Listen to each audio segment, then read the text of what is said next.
Kia ora, friends. Well, I don't know about you, but I'm starting to think about life after lockdown. We heard from Jacinda today, and she shared with us what things might look like in a level 3 Aotearoa. Didn't really seem that much different to level 4. A few tweaks, a little bit less restriction. Maybe can go to the beach for a swim, perhaps, if it's in our neighbourhood, or spend some time with one or two more people, I think, if I've read it correctly. I don't know, maybe I haven't read it correctly, but a few changes, but much will stay the same. We're probably still going to be spending a lot of time at home. I know I am with my work situation. We'll probably be still here and probably have my children with me. Looking forward to homeschooling for a little while longer. But life is going to be different after lockdown. There's no old normal. There's just going to be a new normal, and we're not even sure what that looks like yet. And I've been thinking over the last few days what a story could be, or a metaphor, or a picture that might help me to shape or reframe the future going forward. And I keep coming back to the gospel reading from Sunday, which was from Matthew chapter 28, verses 1 to 10. Let me read it. Early on Sunday morning, as the new day was dawning, Mary Magdalene and the other Mary went out to visit the tomb. Suddenly there was a great earthquake, for an angel of the Lord came down from heaven, rolled aside the stone, and sat on it. His face shone like lightning, and his clothing was as white as snow. The guards shook with fear when they saw him, and they fell into a dead faint. Then the angel spoke to the women. "Don't be afraid," he said. "I know you are looking for Jesus, who was crucified. He isn't here. He has risen from the dead, just as he said would happen. Come see where his body was lying. And now go quickly and tell his disciples that he has risen from the dead, and he's going ahead of you to Galilee. You will see him there. Remember what I have told you." The women ran quickly from the tomb. They were very frightened, but also filled with great joy. And they rushed to give the disciples the angel's message. And as they went, Jesus met them and greeted them, and they ran to him, grasped his feet, and worshipped him. Then Jesus said to them, "Don't be afraid. Go tell my brothers to leave for Galilee, and they will see me there." I really like this story. It's, I guess, sat with me over the past few days as I've been thinking about life after Easter Sunday and life after lockdown. On Sunday morning, Easter Sunday morning, we decided to be a little more virtuous this year since we couldn't go to church. And instead of going to church, we decided to go up the maunga directly behind us, Te Pane or Mataoho, or Mangere Mountain as it's also known.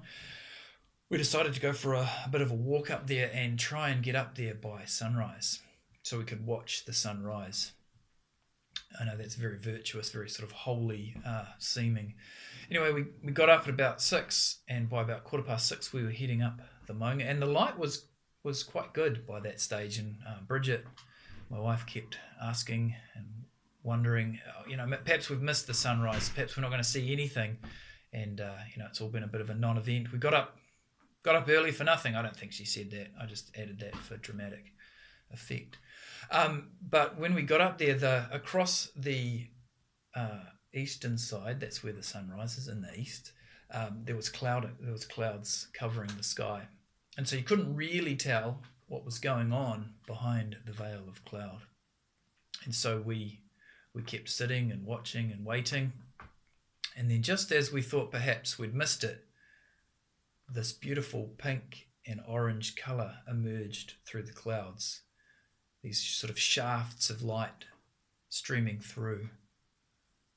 And it was a moment that felt like a picture of new life, a picture of light through the dark clouds, a picture of hope and resurrection. It was a beautiful image, and we just sat there quietly and watched, and we realized that we hadn't missed it, that the sun was still emerging through the grey clouds, and it was a beautiful picture. If I was a bit more tech savvy, I could probably insert the picture across the screen, but I can't do that yet.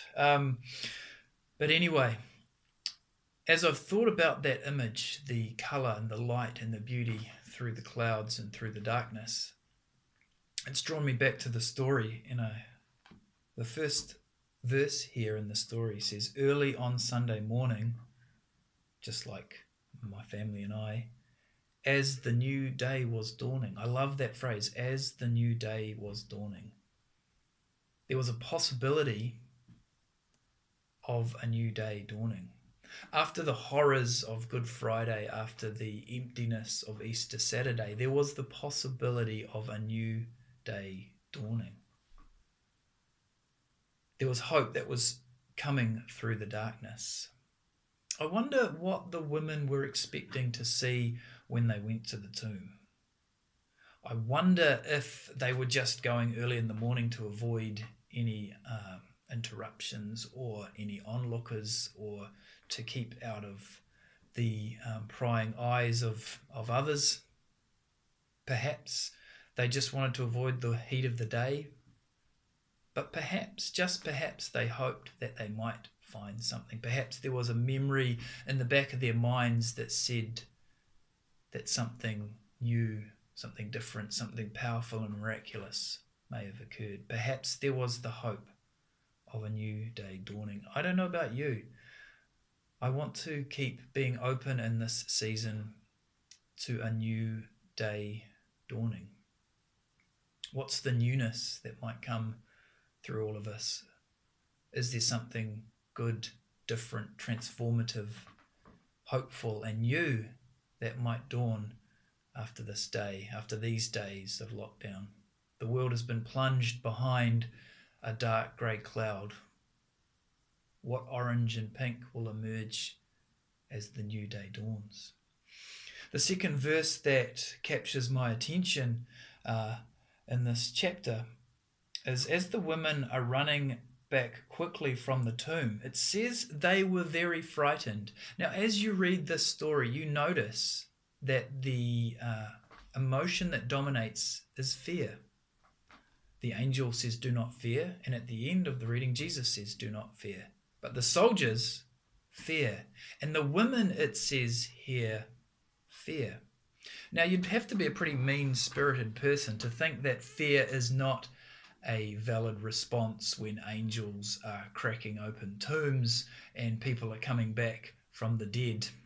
Fear seems a reasonable response. Similarly, in the current situation we find ourselves in the world, you'd have to be a pretty hard-hearted person if fear wasn't niggling away there somewhere. Anxiety, uncertainty. We're living in unprecedented times, and I'm sure we're all moving around with a little bit of fear. But what I love about the story is that although the women were very frightened, it says they were also filled with joy. Filled with great joy. There's a sense here that fear is very real, and it's acknowledged, and it's in the story. But in the midst of fear, there's a vista for joy. And these women